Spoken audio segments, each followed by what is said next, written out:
नमस्कार, मैं रचना शर्मा चढ़ती कला टाइम टीवी देख रहे सभी दर्शकों का स्वागत करती हूँ। आप देख रहे हैं हिंदी टॉप न्यूज।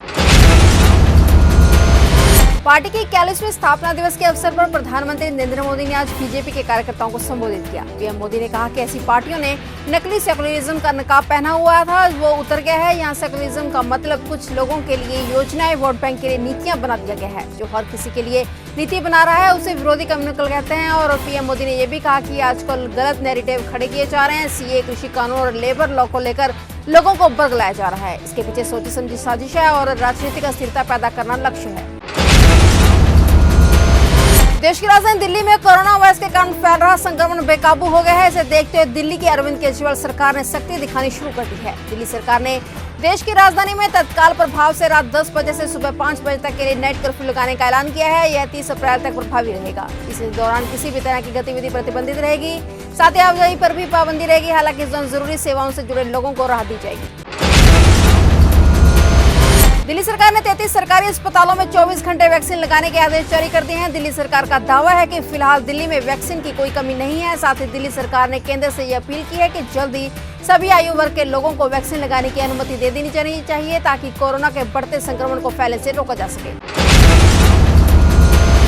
भारत के अगले मुख्य न्यायाधीश जस्टिस एनवी रमना होंगे। आज मंगलवार सुबह राष्ट्रपति रामनाथ कोविंद ने उनके नाम को मंजूरी दे दी है। राष्ट्रपति की मंजूरी का लेटर सुप्रीम कोर्ट भी पहुंचा दिया गया है। मौजूदा chief justice S A Bobde 23 अप्रैल को रिटायर हो रहे हैं। 24 अप्रैल को जस्टिस एनवी रमना देश के 48वें चीफ जस्टिस के रूप में शपथ लेंगे। राष्ट्रपति रामनाथ कोविंद राष्ट्रपति भवन में जस्टिस रमना को मुख्य न्यायाधीश के पद की शपथ दिलाएंगे। उत्तर प्रदेश के सीएम योगी आदित्यनाथ और गृह मंत्री अमित शाह को आतंकियों की धमकी मिली है। सीआरपीएफ हेडक्वार्टर में आतंकियों ने धमकी का मेल भेजा जिसमें सीएम योगी और अमित शाह की जान को खतरे का जिक्र किया गया है। इसके साथ ही आतंकियों ने कई जगह पर ब्लास्ट की भी धमकी दी है। जम्मू कश्मीर से अनुच्छेद 370 को रद्द किए जाने के बाद भारत और तुर्की के बीच पैदा हुई खटास कम होती नजर आ रही है। दोनों देशों के द्विपक्षीय रिश्ते पटरी पर आते नजर आ रहे हैं। तुर्की अमेरिकी राष्ट्रपति जो बाइडेन की देखरेख में अफगान शांति वार्ता के लिए भी तैयार है। असल में मोदी सरकार ने 5 अगस्त 2019 को कश्मीर को विशेष राज्य का दर्जा देने वाले अनुच्छेद 370 को निरस्त कर दिया था। इसके बाद से भारत और तुर्की के बीच एक खाई पैदा हो गई थी। तुर्की की तरफ से आलोचना किए जाने की पाकिस्तान का समर्थन माना गया, लेकिन अब जब भारत और तुर्की के बीच रिश्तों में सुधार के संकेत मिल रहे हैं तो पाकिस्तान को निश्चित रूप से धक्का लगने वाला है।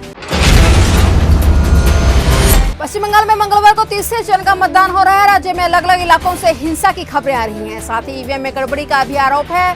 बंगाल के आरामबाग में मंगलवार को बीजेपी और टीएमसी के कार्यकर्ता आमने सामने आ गए। यहाँ मतदान के दौरान बीजेपी और टीएमसी के कार्यकर्ता भिड़ गए, जिसके बाद माहौल तनावपूर्ण हो गया और सुरक्षा बलों को बीच बचाव के लिए आना पड़ा। उत्तर प्रदेश की राजधानी लखनऊ में धारा 144 लागू कर दी गई है। धारा 144 लागू होगी और 5 मई तक लागू रहेगी। इस दौरान जिले में एक जगह पर 5 से ज्यादा लोग इकट्ठे नहीं हो सकेंगे और न ही 5 से ज्यादा लोग पंचायत चुनाव के प्रचार में शामिल हो सकेंगे। सीएम योगी आदित्यनाथ ने भी धारा 144 की सख्ती से पालन कराने के आदेश दिए हैं। उत्तराखंड के जंगलों में भड़क रही आग पर नैनीताल हाईकोर्ट ने संज्ञान लिया है। कोर्ट ने कहा है कि आग अगर हर साल लगती है तो सरकार ने इसे रोकने के लिए क्यों कदम नहीं उठाई। हाईकोर्ट ने कहा है कि इस आग के धुएं से कोरोना मरीजों को भी दिक्कतें हो सकती हैं। इतना ही नहीं, आग को नियंत्रण करने के लिए क्या कदम उठाए गए हैं, इसके बारे में भी कोर्ट ने बातचीत पूछी है। रूस के राष्ट्रपति व्लादिमीर पुतिन ने एक नए कानून पर हस्ताक्षर कर दिए हैं। इस कानून पर हस्ताक्षर करने के साथ ही पुतिन के 2036 तक रूस की सत्ता में बने रहने का रास्ता साफ हो गया है। रूस के संविधान के मुताबिक कोई भी व्यक्ति लगातार 2 कार्यकाल से ज्यादा राष्ट्रपति नहीं बन सकता, लेकिन नए कानून के आने के बाद पुतिन 2024 में फिर से राष्ट्रपति की दावेदारी पेश कर सकते हैं। और अपडेट्स लेकर फिर से हाजिर होंगे क्योंकि समाचार का सिलसिला यहाँ कभी नहीं थमता।